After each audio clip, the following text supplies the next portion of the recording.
On a Sunday morning in October of 2007, 30-year-old Brian Mock stood just inches away from his TV set, anxiously watching the Seattle Seahawks football team line up on the goal line about to run a play.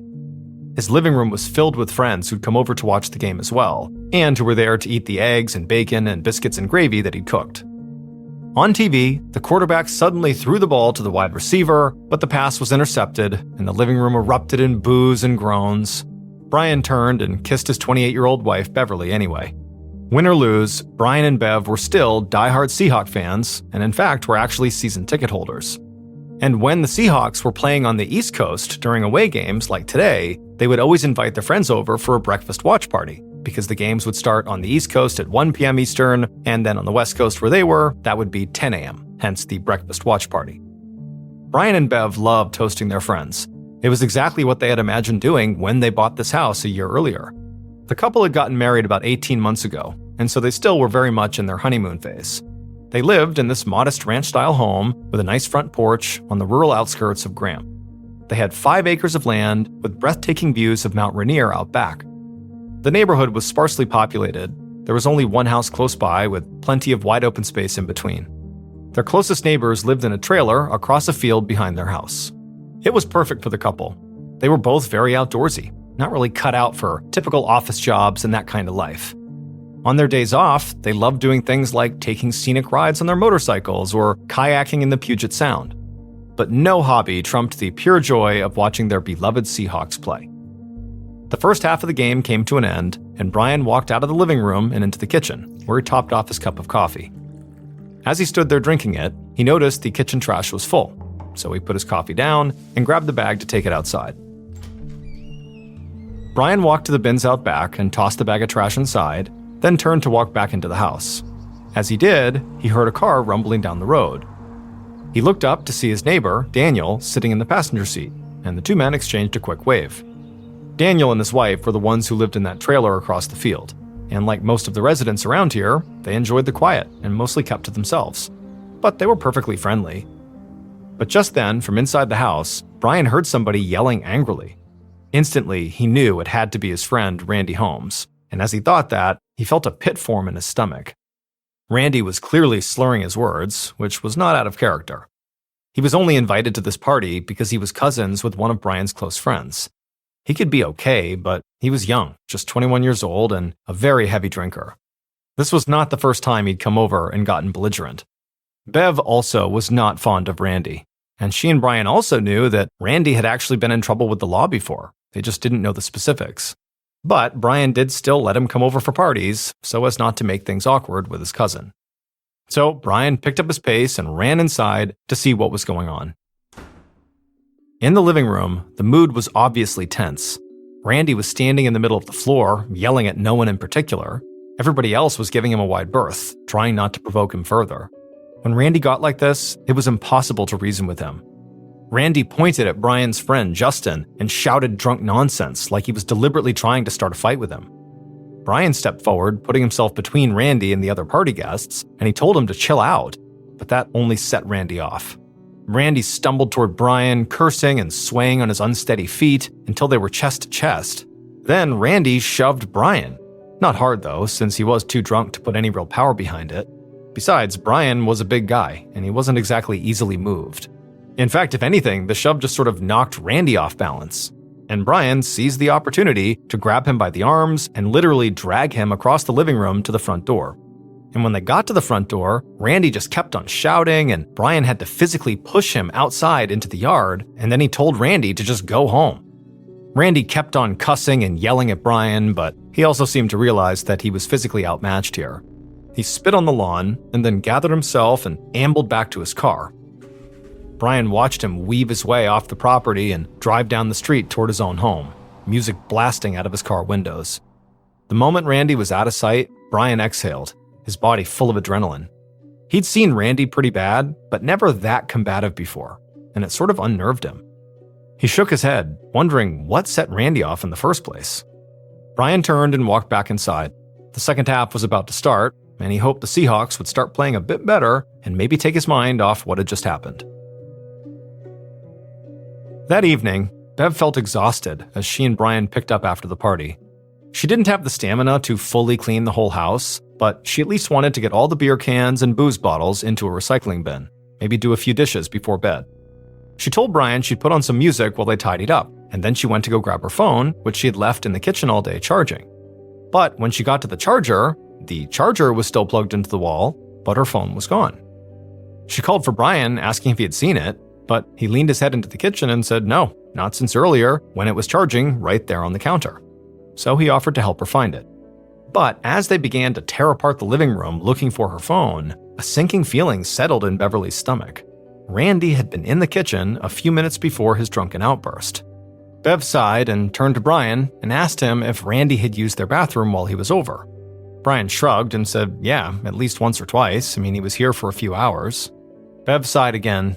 She was willing to bet that Randy very likely had been casing their new house while he wandered down the hallway to the toilet. Maybe he was taking things.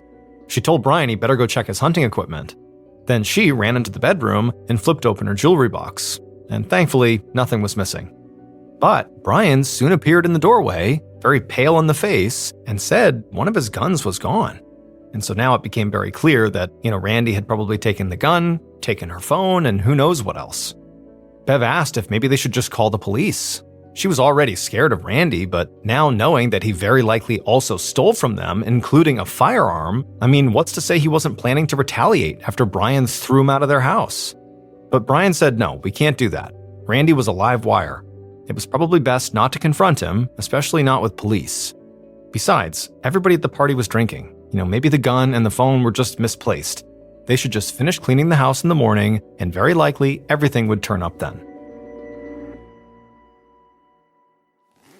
6 weeks later, on the evening of Friday, November 16th, Brian packed up some of his hunting equipment so it'd be ready for the morning. Then he went to brush his teeth before bed. He had plans to go hunting before sunrise with his friend Justin White and wanted to get to bed early so he'd be well rested. Brian and Bev still hadn't found Bev's phone or Brian's gun that disappeared during that party. At this point, they were both certain that Randy had stolen both items, but they weren't sure how to get their stuff back without involving the police or making things awkward with Randy's cousin. So they had agreed to wait a bit longer and just see if Randy tried to return the items with some kind of flimsy excuse. In the meantime, Bev was okay without her phone and Brian had other guns. So Brian crawled into bed and soon his wife joined him. And in just a few minutes, they were both fast asleep.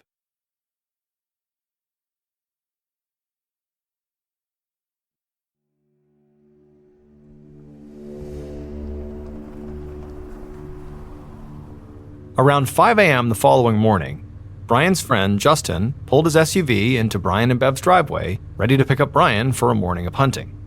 However, the house was completely dark. Justin couldn't see any lights on inside. For a moment, Justin did just idle there in the driveway waiting, taking the last few swigs out of his tumbler of coffee. But he'd been up for a while already, so he was wide awake and pretty anxious to get to their hunting spot. He thought about going up to the door to knock, but he knew if he did that, he very likely would wake up Beverly, since, it was the weekend and it's 5 a.m., so she very likely was asleep. So instead, Justin just let his headlights shine in through the front windows, figuring that if Brian was awake by now, he would see the light and come outside. But after about 5 minutes of that, when still Brian had not come outside, Justin decided this was a lost cause, and he pulled out of the driveway. He figured his friend must still be asleep, so Justin decided he would go hunting alone that day. He drove to the woods on the outskirts of Graham, and as he did, he kept checking his phone. He figured Brian would wake up any second, feel bad, and ask him to turn around and come pick him up. But the call never came. And then when Justin actually got to the hunting spot and was walking around out in the woods, he kept checking his phone, but still there was nothing. And then once the sun began to creep over the tree line, Justin started to get worried. By this point, Brian definitely should have been up, and it was weird that he hadn't called Justin to at least apologize for missing the trip.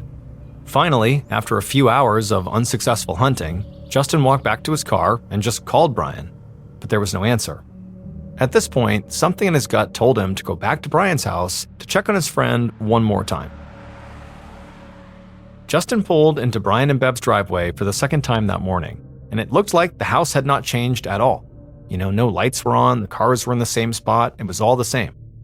And so Justin hopped out of his SUV and headed to the porch to ring the doorbell. But when he got to the top step, He looked down and noticed that one of the wooden panels on the door looked like it had been kicked in. He hadn't noticed this earlier, but it had been dark out, so maybe he hadn't seen it. And then Justin heard something coming from inside the house. He peered through one of the windows into the living room, and he realized the noise was coming from their TV set. And he saw something else too. It sort of looked like a pile of blankets on the floor. This was strange. Bev and Brian were always very neat and tidy, and so it was unlike them to leave blankets strewn around. So Justin squinted, trying to get a better look, and as he did, he realized he was not looking at a pile of blankets. In a panic, Justin ran for the door and tried it, but it was locked, so he rushed to his SUV, grabbed his phone, and called 911. Moments later, a Pierce County Sheriff's Department deputy was driving through Graham in his patrol car when a call from dispatch came over the radio. They requested assistance for a possible injured person at a house on 70th Avenue East. This deputy happened to be in the area, so he said he would go check it out. It took him less than 10 minutes to get to the address. As he pulled up, he saw a man standing in the driveway next to an SUV rubbing his hands together. The man seemed very nervous and began to approach the deputy's car. The man introduced himself as Justin and began kind of stumbling over his words as he recounted that morning. He said he pulled up to the house and it was dark, and then he circled back after a fruitless hunting trip, and his voice shook when he explained what he saw when he came back, that he could actually see somebody lying on the floor inside the house. The deputy told Justin to stay put and not to follow him into the house. Then the deputy placed a hand on the holster of his gun and crept up the front stairs. He knocked on the front door, eyeing the broken wood panel that Justin had mentioned. When there was no response, the deputy pushed the door open and stepped inside the house. Immediately, he saw a long trail of blood that led from the front door into the living room. This was clearly way too much blood to just be somebody's simple injury. I mean, this very likely had to be a crime scene. The deputy grabbed his radio and called the sheriff's department for backup. Then he unholstered his gun and began moving slowly, following the blood trail into the living room. The trail led the deputy to a bloody sheet lying on the floor. An arm and a leg protruded from underneath the sheet. The deputy looked at the outline of the lumpy mass underneath the sheet and saw it was clearly too big to just be one person. He knew he was looking at two bodies, dead on the floor. Now, the deputy knew, obviously, this was going to command his attention at some point, but for now, he needed to search the house and make sure there wasn't anybody here, like the perpetrator or perpetrators. And so with his gun drawn, he searched the whole house. And when he was satisfied that the house was indeed empty, he made his way back to the driveway to wait for backup. He also wanted to get more information from Justin. However, when the deputy got outside, he was surprised to find that the driveway was empty. Justin White was gone.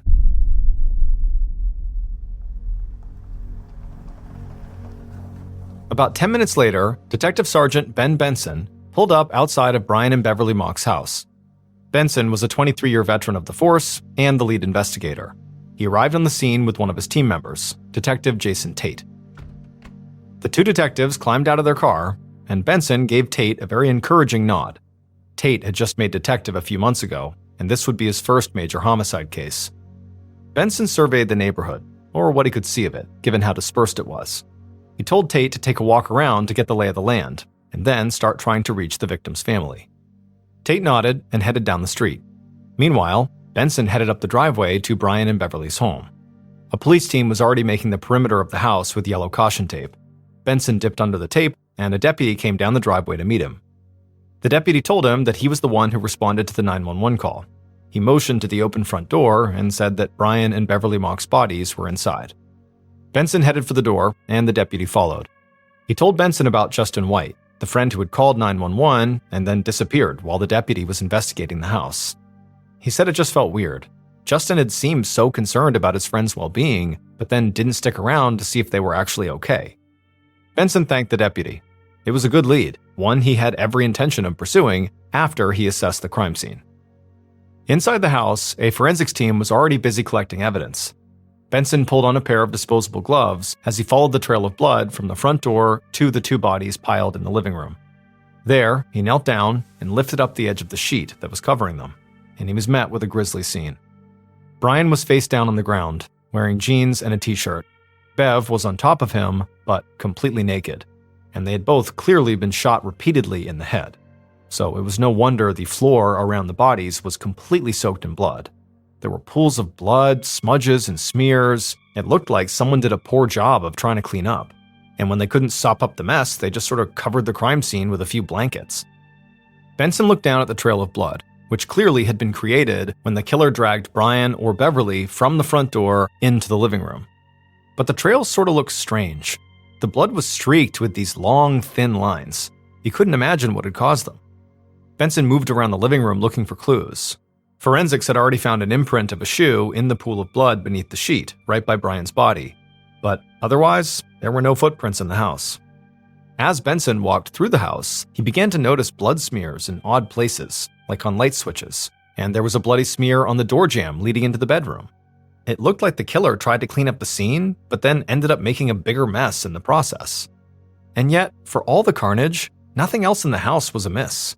None of the drawers had been ripped from the dresser, the jewelry box looked untouched, there were plenty of valuables just lying around the house still. I mean, this clearly was not a burglary gone wrong.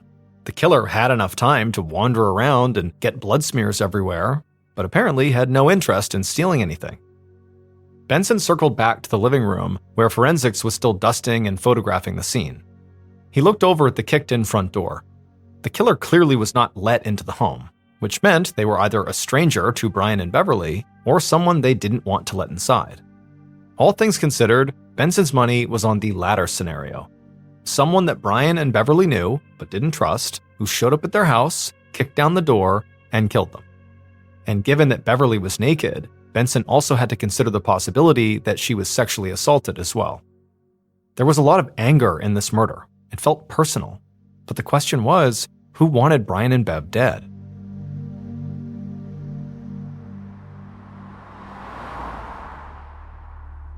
An hour later, Detective Benson pulled his car up to the house of Justin White. The house looked quiet, and Justin's SUV was in the driveway, so he appeared to be home. Benson walked up to the front door and knocked, and a moment later, Justin opened the door, looking pale. And his first question was, are Bev and Brian okay? Benson paused for a moment, and then told Justin that he likely already knew the answer to that question. Justin just sort of swallowed hard, but didn't respond. So Benson asked him why he fled the scene so quickly after the deputy arrived. Justin's voice trembled as he explained that he just couldn't stay there, not after what he'd seen or what he thought he'd seen on the floor inside the house. Brian was one of his best friends. He couldn't believe that something could happen to him. And then once the deputy showed up, it all just seemed too real. He just couldn't handle it, and so he panicked and drove off. He said he regretted leaving, but he just couldn't seem to turn the car around. Benson listened to this skeptically. On one hand, it was suspicious that Justin essentially fled the scene. But on the other hand, Benson knew that in high-stress situations, people did weird things, and sometimes they made themselves look really guilty out of just fear or panic. In Benson's experience, the best way to find the truth was to look for physical evidence that either corroborated or contradicted the stories they told. So, as Justin spoke, Benson scanned his hands and forearms, looking for any marks that maybe Brian or Beverly left. The crime scene he had just left was bloody and violent and brutal. I mean, the killer was very likely to show some signs of a fight. But Benson couldn't see any cuts or scratches on Justin. He wasn't sure what to think, but just to be safe, Benson told Justin he would likely have more questions for him in the coming days. By the time Benson got back to the Mock's home around noon, their quiet investigation had turned into a full-blown circus. The whole neighborhood was swarming with cops.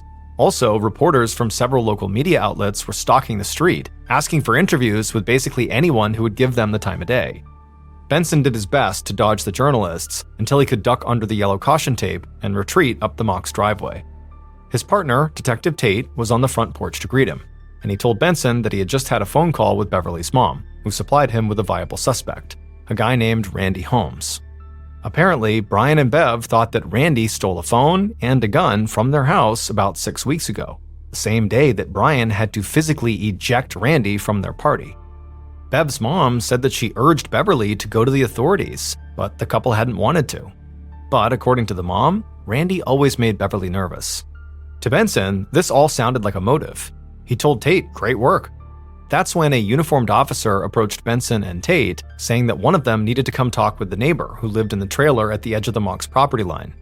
He apparently thought he saw something last night and wanted to help with the investigation. Tate knew that was his cue, and he told Benson he would call him with a report. Then he followed the officer across the field toward the trailer in question. Meanwhile, Benson headed back into the office. He wanted to learn whatever he could about Randy Holmes, including if he had a criminal record. It didn't take long for Benson to discover that not only did Randy have a record, but it was pretty extensive. Before the age of 21, Randy had been arrested for a litany of crimes, including possession of a stolen vehicle, forgery, and violating a restraining order. And that last one was of particular interest because it suggested that Randy could be capable of violence. Benson grabbed the phone on his desk and called Detective Tate. He told Tate that Randy was looking like a pretty good suspect, and he wanted to go and find him. Tate agreed and thought that was a good idea, and he also told Benson that he had some news too. He had just wrapped up an interview with Daniel and Jennifer Tavares, the husband and wife who lived in the trailer across the field from Brian and Beverly, and the couple said they didn't know the Mocks very well, but David said he did see something strange at the Mocks house that morning. Around 7 a.m., Daniel said he had heard gunshots outside. There were a lot of hunters in the area, so gunshots were sort of common this time of the year, but he said he was still curious, so when he heard them, he'd peeked out his blinds towards the Mocks house in time to see two men run out of Brian and Beverly's home, jump into a red pickup truck in the driveway, and peel out. Daniel said he did get a really good look at one of the two men. That guy had a ponytail that was tied back, and his face was pockmarked and scraggly, like he hadn't shaved in a couple of days. As for the second guy, Daniel said he really didn't get a good look at him, but he could see enough to know that it definitely was a man. And so after saying all this, Tate followed up and asked Benson, hey, does that description match Randy? Benson thought for a minute. The photo he had seen of Randy did not show Randy having long hair or a pockmarked face. But, Daniel didn't get a good look at the second guy, and so maybe the second guy could have been Randy. Either way, such a detailed description would definitely help them figure out if Randy was their guy or involved. Benson told Tate to wrap up what he was doing and head back to the station. They had a suspect to track down.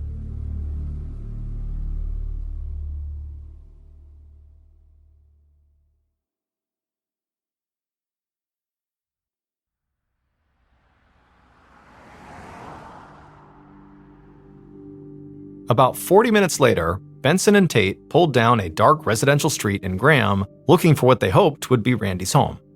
Randy had given multiple different addresses over the years during different arrests, so Tate and Benson were going to try all of them, starting with the most recent. They squinted out the windows looking for house numbers, and for a moment they thought they found his home, but then realized the number on that house had an extra digit. It took 2 more sweeps of the street for Benson and Tate to realize that, in fact, none of the house numbers on the street matched the address Randy had given his arresting officers. So either the booking officer had made a mistake, or Randy had given a fake address. Tate looked down at his notebook, where he'd scribbled all of Randy's known addresses. He wondered aloud how many of them would be phony. But Benson, he just sighed, and said this gave him even more reason to suspect Randy. Everything about this guy was sketchy. The second address on their list took them to a real house, which was promising. But when they knocked on the front door, a middle-aged woman answered. She admitted to being Randy's mom, but said she hadn't seen her son in days, and she had no idea where he was. She looked genuinely concerned as she asked if he was in some kind of trouble. Benson felt bad for her. It seemed like this was definitely not the first time cops had come around looking for her son. So he handed her his card and told her he just had a few questions for Randy about a case they were working on. Randy's mother took it and promised to call if her son showed up. Back in the car, Benson pulled on his seatbelt. Meanwhile, Tate crossed off Randy's mother's address and rattled off the next house to try. Under the circumstances, it was bad news that not even Randy's mom could find him, and so Benson just hoped that he and Tate would have better luck. He pulled his car down the street and headed west, winding his way through Graham.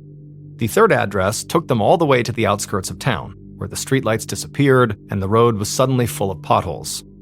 Benson and Tate bounced their way down the uneven road, looking for Randy's house.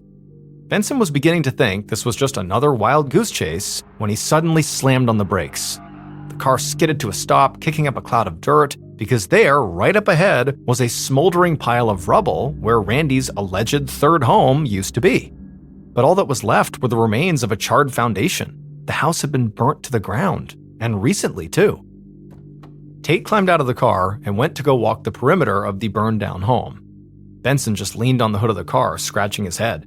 He was starting to worry that Randy was on the run.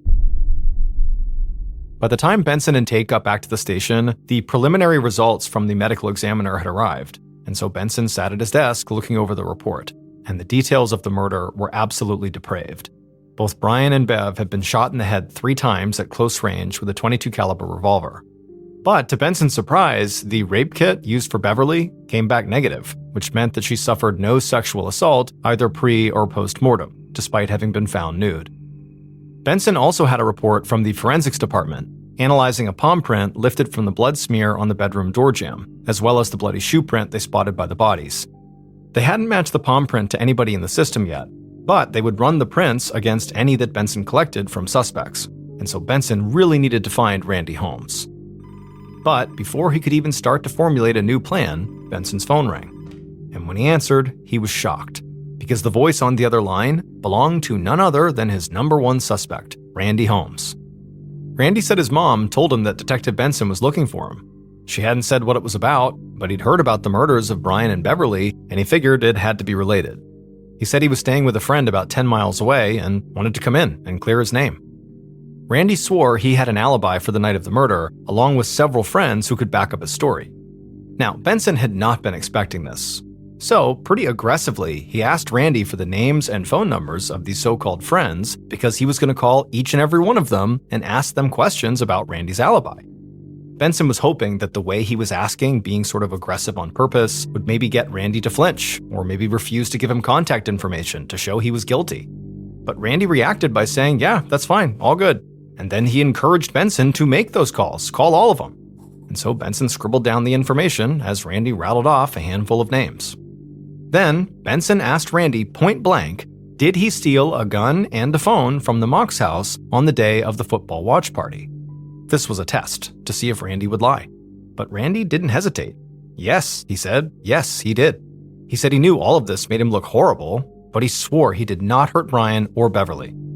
Trying hard not to be completely thrown off by Randy's apparent honesty, Benson asked for the address where Randy was currently staying. He told Randy he was going to send Tate over to check out the stolen gun to see if it matched the weapon that killed Brian and Beverly. And Randy eagerly gave him the address. He told him the gun was with him right now and he'd be waiting for Detective Tate. Benson hung up and just sat there for a minute, absorbing this new twist. Then he stood up and walked across the room to Tate's desk. He handed over the address and asked him to go check it out. Then Benson got to work calling all of Randy's friends.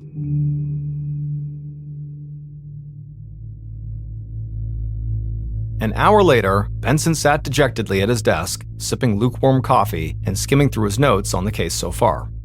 He just hung up with the last of Randy's friends, all of whom had confirmed that they were with Randy at a party on the night of the murder.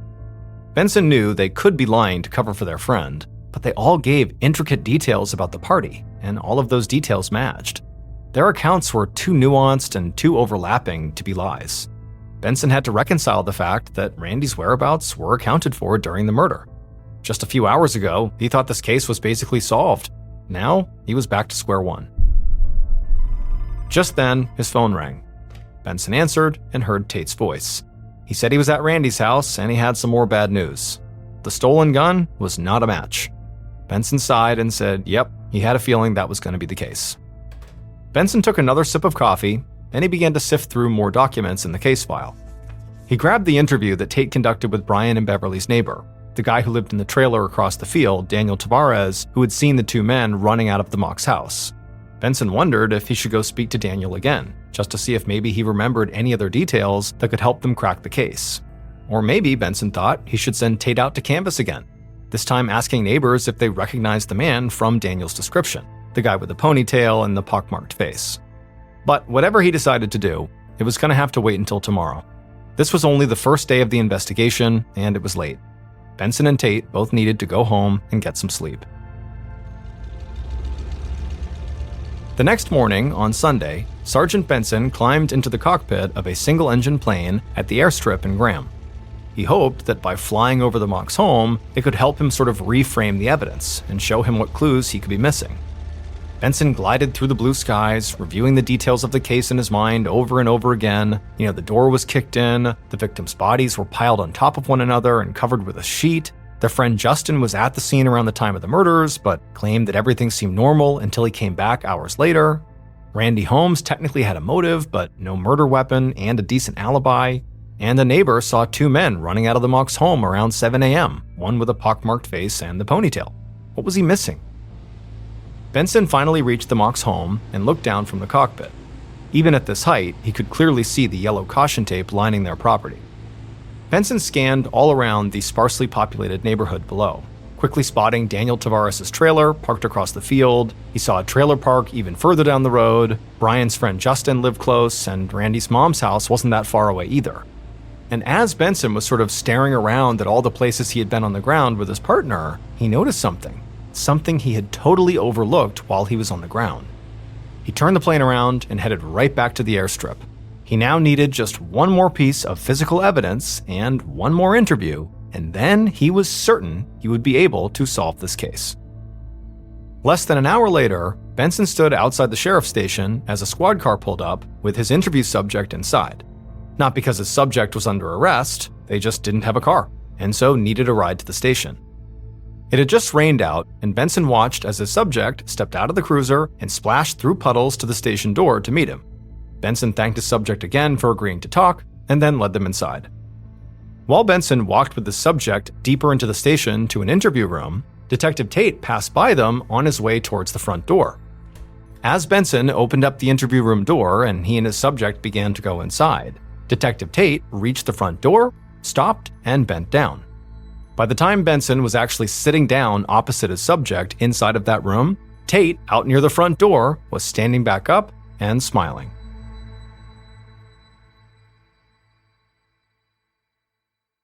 Based on evidence and interviews collected over the course of 2 days by the Pierce County Sheriff's Department, this is what authorities believe happened to Brian and Beverly Mock on the morning of November 17, 2007.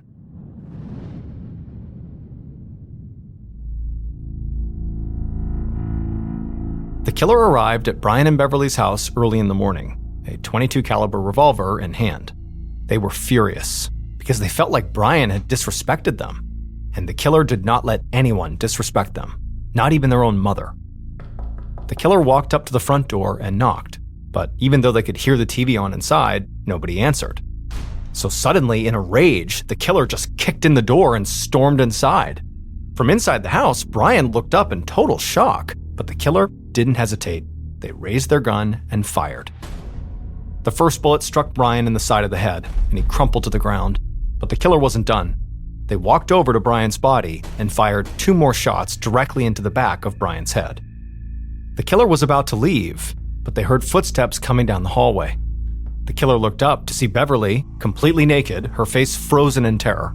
She screamed and ran for the front door, but the killer fired 2 more shots, and both struck her in the back of the head. She fell. The killer stalked over to her, pressed the gun to her forehead, and pulled the trigger 1 more time. Then they dragged her lifeless body over to her husband's and stacked her right on top. It was only then that the killer looked around and saw the blood all over the house and realized what a mess they had made. They flicked on a few lights to see what they were doing, then went to the kitchen to find some cleaning supplies. The killer found a broom and tried their best to wipe up the blood on the floor with it, but it didn't do any good. It just smeared the blood around, creating these long, thin streaks across the blood trail that would later confuse detectives. The killer realized they had to get creative, so they went into the master bedroom looking for extra blankets. As they walked through the threshold, they grabbed the door jamb, leaving behind a bloody smear. Then they opened up the closet and found a spare sheet. They carried it back out to the living room and used it to cover Brian and Beverly's bodies. The killer turned off all the light switches they had turned on and then tried to wipe the blood off those switches, and then, feeling satisfied, they headed for the front door. But on their way, they stepped on the sheet, leaving behind a telltale shoe print of blood. Later that morning, a detective from the Pierce County Sheriff's Department would show up at the killer's front door, asking questions about Brian and Beverly Mock. But unbeknownst to any of the detectives, the killer had a dark and horrifying criminal past, and their many experiences with the police had turned them into a very good liar. So the killer was ready with a story that the police would believe for a full 24 hours. That is, until Detective Benson flew his plane over the crime scene and realized that story was physically impossible. That flight, that discovery, would trigger one more interview, and the subject was the killer. And because it had just rained when they walked through the entryway of the police station to the interview room, the killer would leave a shoe print on the station floor that Detective Tate would find. And that print would match the bloody footprint found at the crime scene. The killer was Brian and Beverly Mock's neighbor, Daniel Tavares.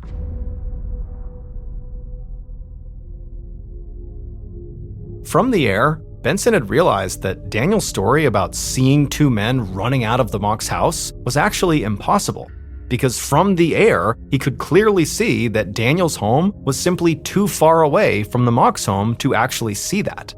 And so as soon as Benson made this realization, he rushed to the police station and summoned Daniel in for an interview. He also ran Daniel's name through the computer system looking for a criminal record. And what he found would go on to shock the entire country.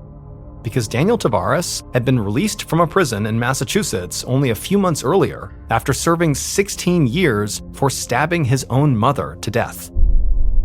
Daniel was not supposed to leave the state of Massachusetts, but he had, and he fled to Washington, and no one from Massachusetts had come to look for him.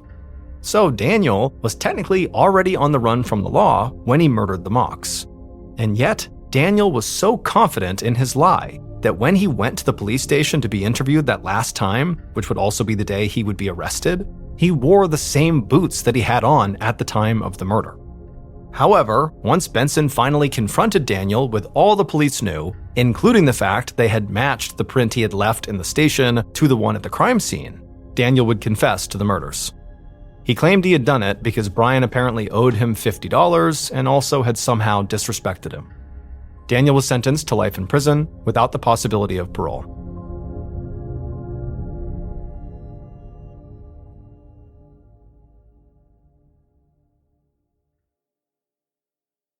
A quick note about our stories: they are all based on true events, but we sometimes use pseudonyms to protect the people involved, and some details are fictionalized for dramatic purposes. In the early evening of August 28, 2003, 83-year-old Eric Hingston was sitting up in bed trying to catch his breath in the small village of Plympton in the southwest of England. Eric's 81-year-old wife, Audrey, fluffed up a pillow behind him to make sure he was as comfortable as possible. She kissed her husband on the cheek, walked across the small upstairs bedroom, and opened up the window. A cool summer breeze blew in, and Eric instantly seemed to relax. For the past 3 years, Eric had been dealing with a series of health issues. He could only walk short distances with the help of 2 canes, he had heart problems, and he had a catheter. But despite these health issues, his wife, Audrey, had worked hard to give Eric as active a life as possible. And for years, together, they had managed to do just that. But recently, Eric had also begun to suffer from severe asthma, and so he struggled to breathe a lot of the time. He had tried different medicines and treatments, but sitting upright in his bed with the window open seemed to be the only thing that brought him any relief. Audrey turned from the window and looked back at her husband on the bed, and she smiled. She could see his breathing had started to slow down, and he had a calm look on his face now. Eric gave a little smile back to his wife, but it was obviously forced. He hated that he was stuck in bed so much of the time lately. It was just not how he'd imagined his life playing out. And a big reason for that was because Eric had spent the early part of his life in peak physical condition, facing dangers that most people couldn't even imagine. When he was a young man, he joined the Royal Air Force, and he had become a highly decorated World War II pilot who flew covert missions into occupied France. After leaving the military, he no longer risked his life on a regular basis, but he still pushed himself to work hard all the time and to accomplish any goals he set for himself. Eric got married to his first wife, they started a family, and he opened and ran a very successful neighborhood butcher shop that was located below the house where he still lived. And so for decades, Eric had been a highly respected war hero, business owner, and beloved member of the community. But now, he just felt like a burden. Eric's second wife, Audrey, sat down in a chair near the bed and took his hand. The two of them had gotten married later in life, when they were in their 60s, after both of their first spouses had passed away. Audrey knew Eric hated the situation he was in now, but she reminded him that they had shared almost 20 wonderful years together, and she wouldn't trade that for anything. Audrey asked Eric if he needed any more help, but he just said he just wanted to know how the butcher shop was doing. Audrey shook her head and sighed. One of Eric's sons now ran the family business, and he ran it well, but Eric just could never quite let the shop go. Audrey told him she was sure everything was just fine, but she told him she would head down to look into the shop just to check in on things. And so she patted Eric's hand, stood up, walked out of the bedroom, and down a flight of old wooden stairs, and stepped outside of the house.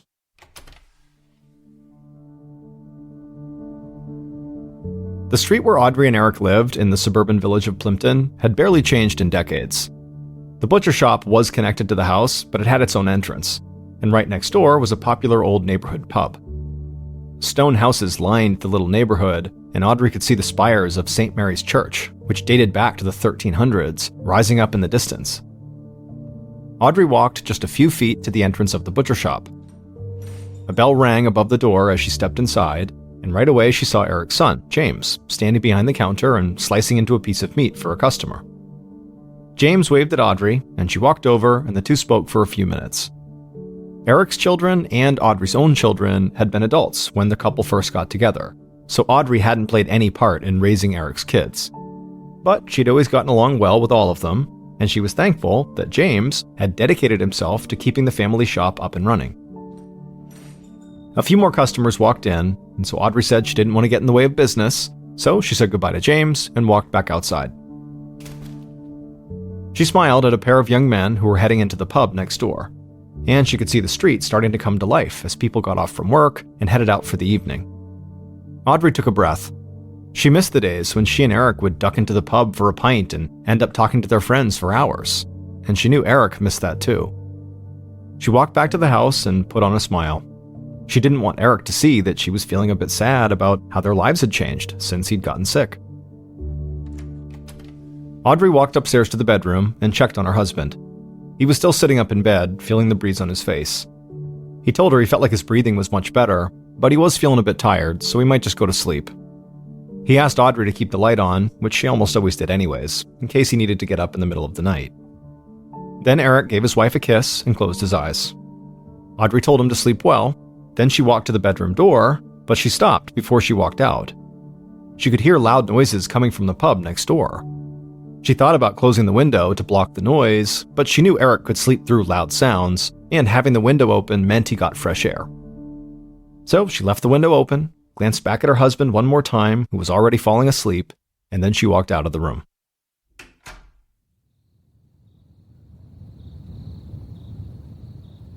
At 3:45 a.m. on the following day, August 29th, so several hours after Eric had gone to sleep, Audrey was back in his bedroom, but this time she just stood there in the doorway, trembling. She looked at the open window and then down at the floor, and she felt confused and scared. She slowly walked across the room, picked up the phone on the bedside table, and took a deep breath. With her hands shaking, she dialed 999, the emergency number in the United Kingdom.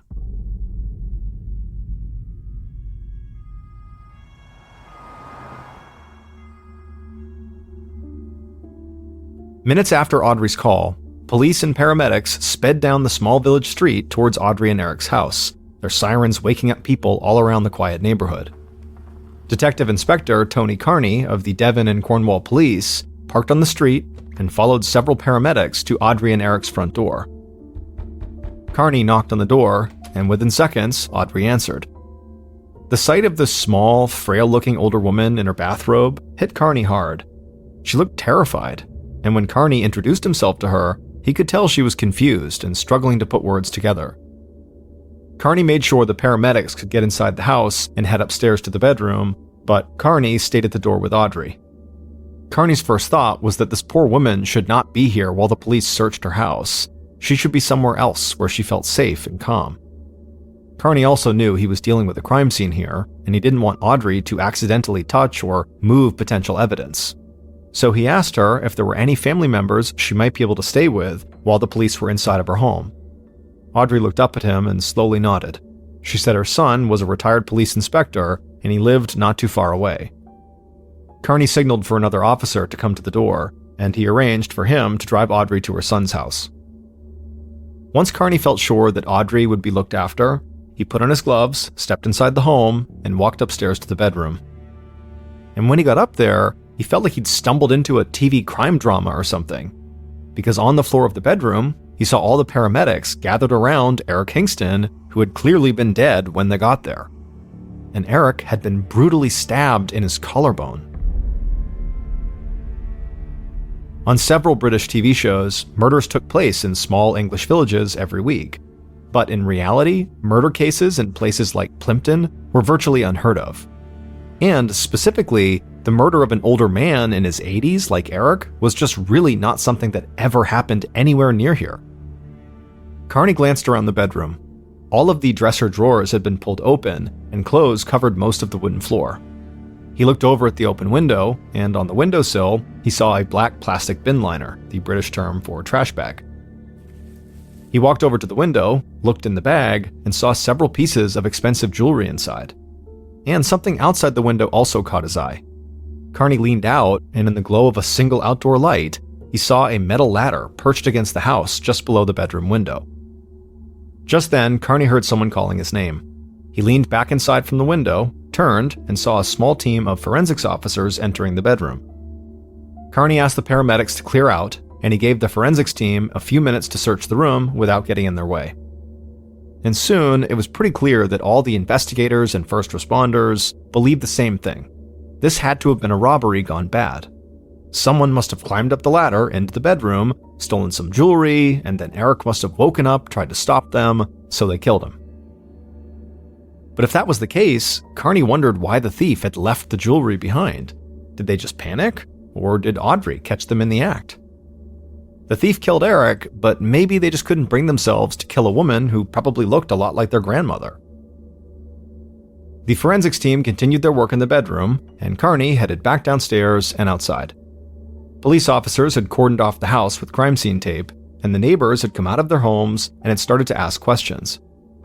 Carney had worked cases in a number of other small villages, and he knew that even residents with the best intentions could end up slowing down an investigation.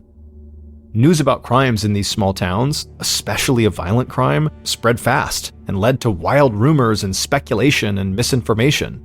And people would start calling the police, claiming they saw dangerous criminals on every street corner and in every pub. Carney walked back to his car and called into the station. He said he wanted a mobile command unit set up near the house, and he wanted officers on site whose sole purpose would be to answer questions from the community and provide as much transparency as possible. After that, Carney walked away from his car and informed the officers outside that they would have help soon. But before Carney could go back into the house, he saw another uniformed officer leading a middle-aged man towards him. The man looked almost as dazed as Audrey had. The man introduced himself as the victim's son, James, and he said he ran the family butcher shop connected to the house. A friend who lived nearby had called him to tell him what was going on, and James said he had spoken to the uniformed officer, so he already knew his dad was dead. Carney eyed James and then looked over at the shop. He wondered if it was too much of a coincidence that James worked at a butcher shop, presumably with knives, and his father was the murder victim who had been stabbed to death. James told Carney he still needed to call the rest of his family to let them know what had happened. Carney said he understood, however, before he left, he wanted to know if anyone who worked at the butcher shop, or anyone who might have worked there in the past, could possibly have had a grudge against his father. James shook his head and said no. He said police could talk to anyone who had ever worked for his dad, or anyone in the neighborhood for that matter, and they would all say they loved Eric, like family. Carney said how sorry he was again, and then told James he would follow up when he needed to, and then Carney walked back inside the house. Up in the bedroom, Carney found the forensics team combing over every inch of the floor and also bagging jewelry and clothing as potential evidence. One of the officers told Carney that they had pulled blood samples from Eric's body, but they hadn't found that much blood on the floors or the walls. They believed the stab wound had been deep enough to puncture Eric's lung and kill him, but it hadn't actually caused a lot of bleeding. The forensics officer said the puncture spot on Eric's body was deeper than it was wide, which most likely meant the blade was very, very sharp. The officer also said that they still had not found the murder weapon or any usable fingerprints in the room or outside of the window, but they would keep on looking.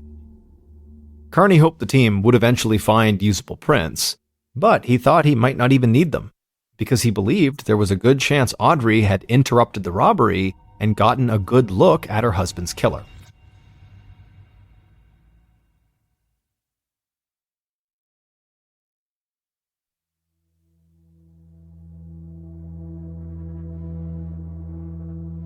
On August 30th, so a day after the discovery of Eric's body, Carney and his partner, Neil Treby, knocked on the front door of a small house in a town not far from Plympton.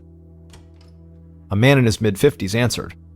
He told the investigators that he was Audrey's son, and that yes, he was a retired police detective sergeant. Carney and Treby felt lucky their potential main witness's son was a former cop. He could help them explain what was happening in the investigation to his mother, and also maybe make her feel safer and more comfortable when she was speaking to them. Audrey's son led them into the front room of the house, where Audrey was sitting on the couch. Somehow, she looked even smaller and more frail than the day before when Carney had met her. But Audrey smiled and politely asked if the officers wanted a cup of tea or coffee. They thanked her, but they said they were fine for now, and then Audrey's son sat down next to his mother, and the investigators sat in chairs across from them. Carney said how sorry he was for her loss.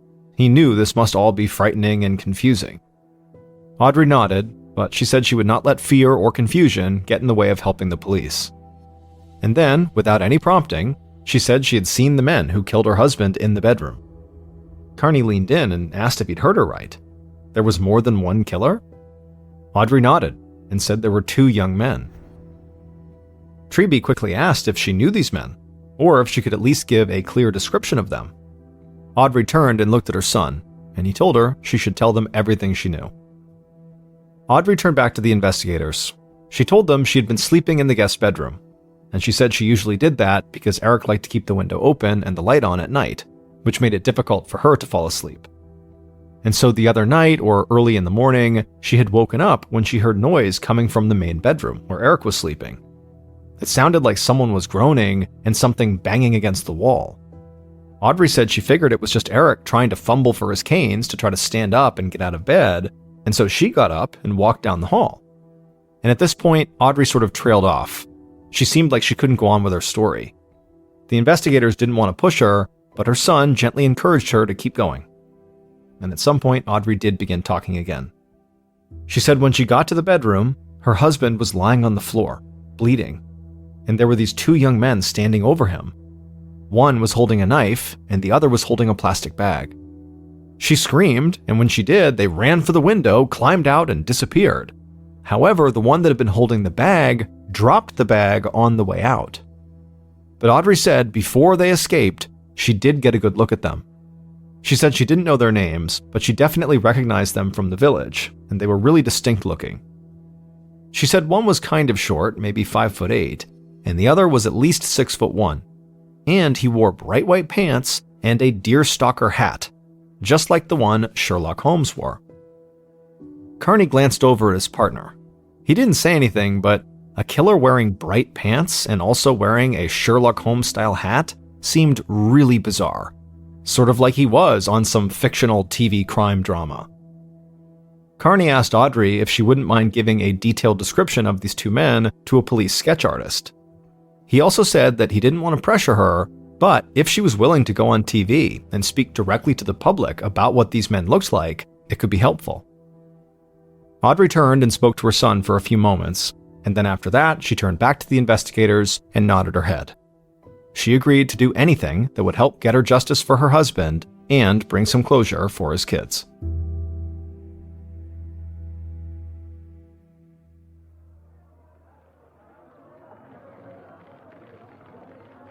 On September 4th, so 5 days after Eric's murder, Inspectors Carney and Treby stood next to Audrey in a large conference room filled with newspaper and television reporters. Police had already started to circulate the drawings of the suspects around town. But Plympton was just one of several small villages that surrounded the much larger city of Plymouth, so the investigators believed getting the description out on television was key to reaching more people across the entire area. The investigators also believed if people just saw Audrey telling her tragic story, they might be more willing to help. Carney conveyed the basics of the case to the press, and then he introduced Audrey. She stood there for a second in silence, just staring out at the cameras pointed directly at her. She tried to keep her composure, and she spent a minute looking at some notes she had written down. Finally, in a soft voice, she thanked the community for all the love and support they had shown her and her family in the wake of this tragedy, and then she gave a detailed description of the 2 men she believed killed her husband. Afterward, Audrey stopped and looked down at the piece of paper shaking in her hands. She swallowed and closed her eyes, trying to fight back tears. After a few seconds, she opened her eyes, looked right into one of the cameras, and said very dramatically that there was no need for these men to have done this to Eric. Even if he had tried to fight them off, he was no threat to these two young men. They could have just pushed him aside and left with whatever they wanted. They didn't have to kill him.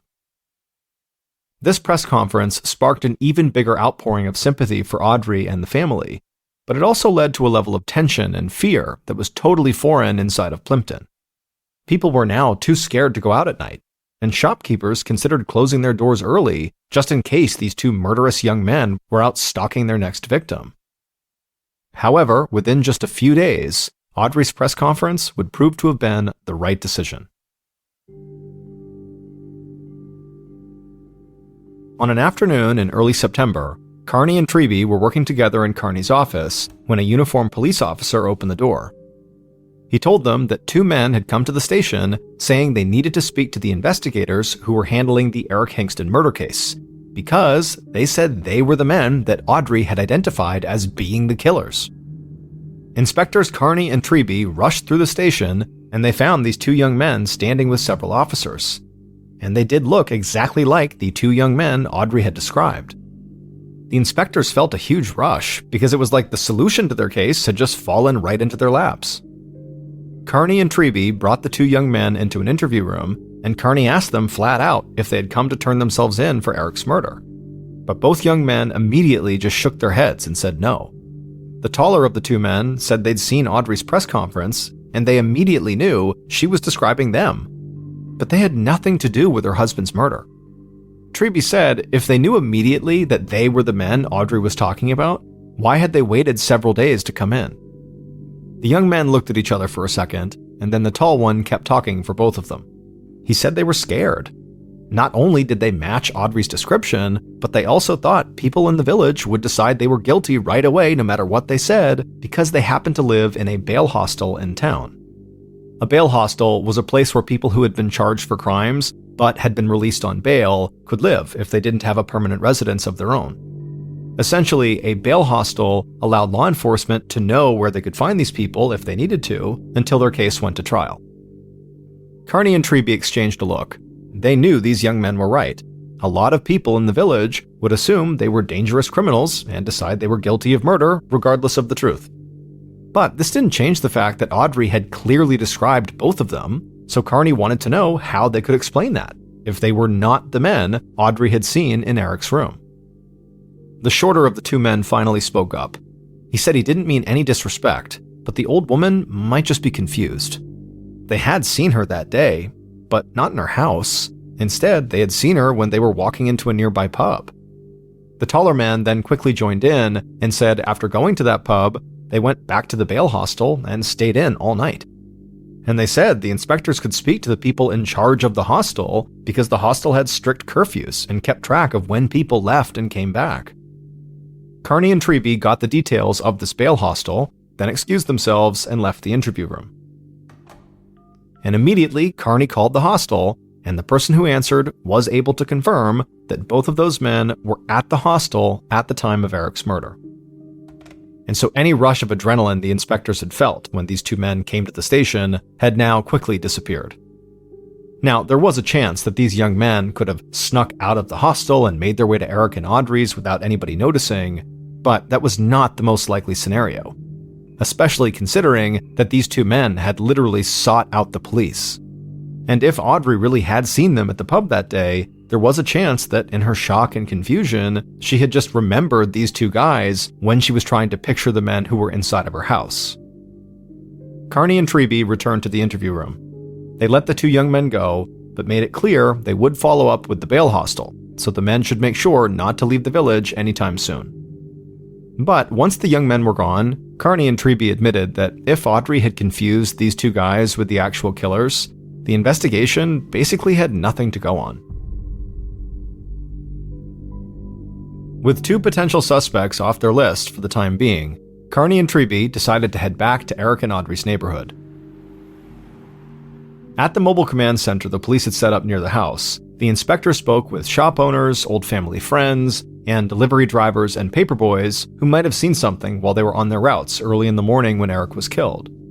But nobody seemed to have seen or heard anything unusual. And so with very little to go on, Carney and Treby couldn't help but keep coming back to the idea that their victim ran a butcher shop and he had been stabbed with what forensics officers believed was a very sharp blade, something that would be in a butcher shop. So maybe two men from the shop had broken into the house and killed Eric with a butcher knife. They most likely would have had easy access to the home, working so close. But when they spoke to Eric's son James and the few other people who worked at the shop, all of them appeared to have very strong alibis, so the inspectors could not directly tie any of them to the break-in or to Eric's murder.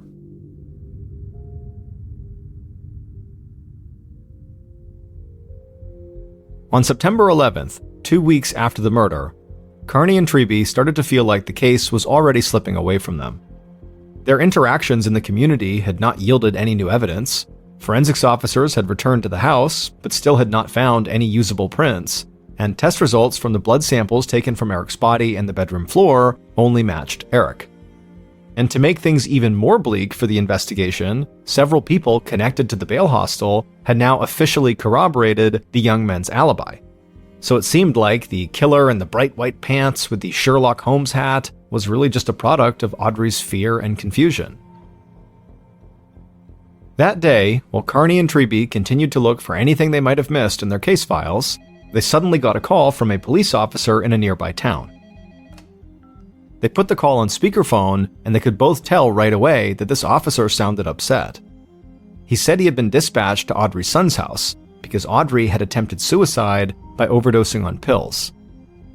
The officer said that paramedics had gotten Audrey to the hospital fast enough to save her life, but he also said he had found a suicide note on site, and the note read, "Please catch the terrible people who ruined my life. I cannot live without Eric." As soon as Carney and Treby hung up, a sense of guilt hit both of them. They knew their investigation had not really been going on that long, but the fact that they still had not found the killers had clearly taken a toll on Audrey. Carney and Treby left the station and headed right to the hospital to check on Audrey in person. When they arrived, they learned that Audrey was okay, however, for now, she just needed to rest and recover on her own. So the inspectors, instead of speaking to Audrey, spoke briefly with a social worker who had met with Audrey when she was first brought into the hospital. And after this conversation, the inspectors decided they needed to start from scratch. There had to be something inside of Audrey and Eric's house that they and their team had simply missed, and they had to make sure they found it before anything like the suicide attempt happened again. Not long after this hospital visit, Carney and Treby led their investigative team back to Audrey and Eric's house. And this time, they wanted to recreate the robbery and murder as best as they could, hoping this might lead to hidden fingerprints or some new idea about what could have happened. They started by having two police officers place the ladder outside against the house, scale it, and then try to climb into the bedroom window. And what they discovered is because of the way the window was designed and where it was situated in the house, it meant that somebody would have to awkwardly stretch up from the ladder, grab onto a small piece of cement, and pull themselves up and over the windowsill and into the bedroom. This proved to be so difficult that even the youngest, most fit cop on the team couldn't do it. And so the only other option for the killers, assuming they were using this ladder, would have been to use the ladder to climb onto the roof of the house and then scale down from the roof and sort of swing themselves into the bedroom.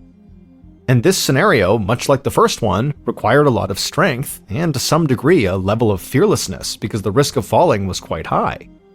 And even with all that, it still would have been really hard to pull off. So police wondered if maybe the killers had somehow practiced this maneuver beforehand. After the investigative team tried several more times to run through various ladder scenarios, they headed back inside the house to do another complete search. Now, Carney and Treby had no idea if during this search they would find anything new. The house had already been searched on 3 separate occasions. But they still encouraged their team to literally look everywhere in this house, even in places where it didn't even seem possible that a clue could turn up. And after another lengthy search, when Carney and Treby had both become convinced that they were going to come up short again, they heard an officer shouting their names from the kitchen. Carney and Treby ran through the house. In the kitchen, they saw an officer standing by an open drawer with his back to them. Carney asked what was going on, and the officer said he'd found something that was stuck in the small space between the drawer and the counter the drawer was in. Carney and Treby just stood there with bated breath as this officer jimmied the drawer to try to free what was stuck there. And then finally, the officer got it free, and he turned around, and in a gloved hand, he showed them what was stuck. It was a knife with a red handle and a sharp 7-inch blade. It was the type of knife that would most likely be used by a chef or a butcher. That knife was immediately sent to the crime lab for testing, and when the results from those tests came back, it only confirmed what Carney and Treby already knew. This knife had cracked Eric's murder case.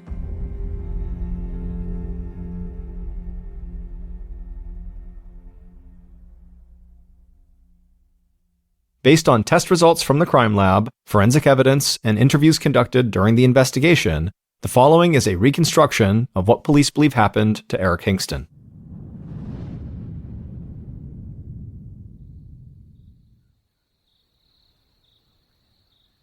In the early morning hours of August 29, 2003, the killer dragged a tall metal ladder from Eric and Audrey's back garden to the side of the house. It was dark, except for a couple of house lights on the street, and the neighborhood was completely quiet.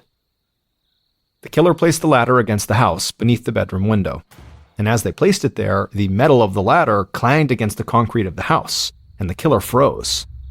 They looked around nervously, but there were no signs that the noise they had just made had attracted any attention. So after that, the killer, instead of walking up the ladder, walked around to the front door of the house and went inside. And they headed up the stairs, holding a sharp 7-inch blade in one hand and a plastic bin liner in the other. Each step they took on the staircase made the house creak, so the killer moved slowly, trying to make as little noise as possible. The killer reached the top of the stairs, walked down a short hallway, and entered the bedroom where Eric was sleeping. The light was on, and the killer saw Eric sitting up in his bed. However, he was fast asleep. The killer placed the plastic bag down on the floor, then took a breath, gripped the knife tight, and walked across the room. They stood over the side of the bed staring down at Eric. Then they raised the knife up and slammed it down into Eric's collarbone.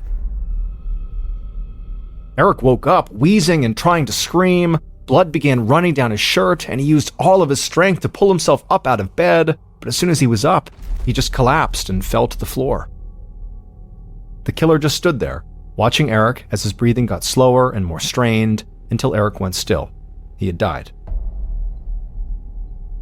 The killer then walked to the dresser, opened up the drawers, and began tossing articles of clothing all over the floor.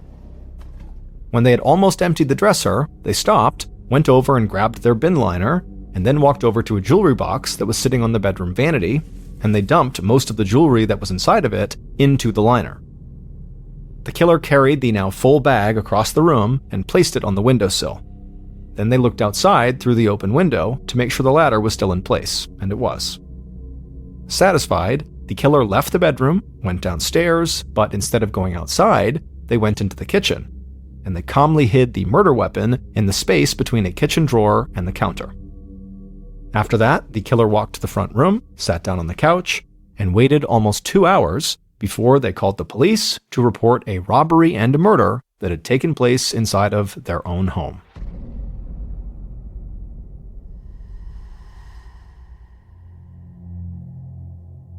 "81-year-old Audrey Hingston had murdered her husband."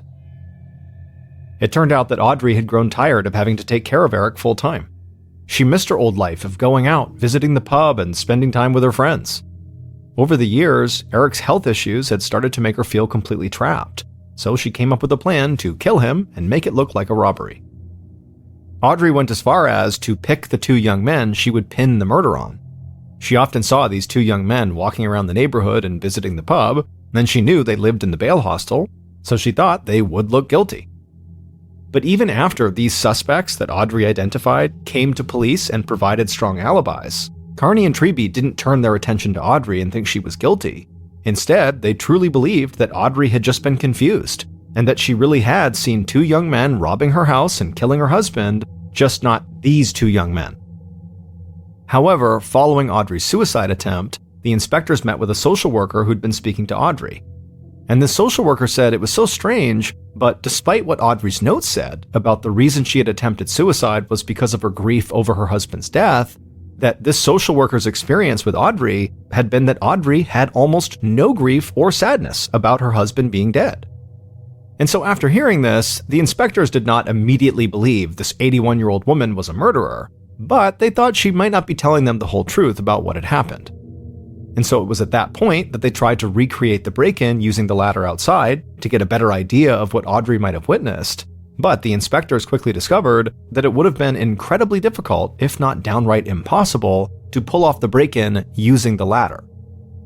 So when police found the knife hidden in the kitchen, they felt confident that there had not even been a robbery at all, that nobody had used the ladder to break in, and that instead, very likely, someone close to Eric had simply entered his house through the front door and killed him. Now, at this point, the inspectors suspected that either Eric's son, James, or maybe one of the other workers at the butcher shop were the killer. However, the only DNA found on that knife discovered in the kitchen was Audrey's. The inspectors had followed up with James, and when he heard about this knife that was found in the kitchen, he was in complete shock, because he said just a week before the murder, Audrey had come into the butcher shop and asked him to sharpen that specific knife. After Carney and Treby confronted Audrey with all of this evidence, her son, who was the former policeman, was sure his mother had killed Eric, and he convinced her to confess. At the time, Audrey became one of the oldest women in British history to be jailed for murder. But because of the circumstances and her age, she actually only served 7 months in prison. After her release, she was banned from returning to Plympton or contacting Eric's family for several years. Audrey died in 2016.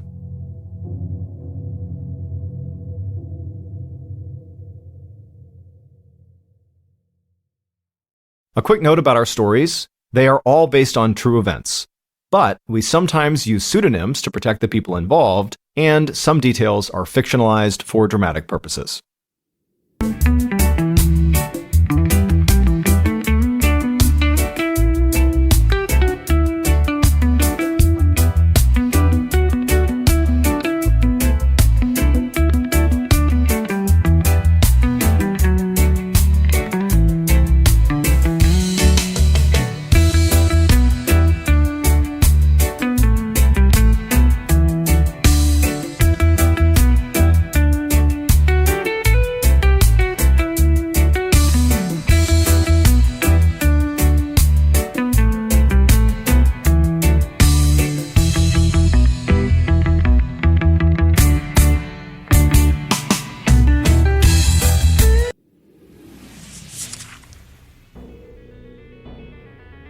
Thank you for listening to the MrBallen's podcast. If you enjoyed today's story and you're looking for more bone-chilling content, be sure to check out all of our studio's podcasts. This podcast, the MrBallen's podcast, and also MrBallen's Medical Mysteries, Bedtime Stories, Wartime Stories, Run Fool, and Redacted. Just search for Ballin Studios wherever you get your podcasts to find all of these shows.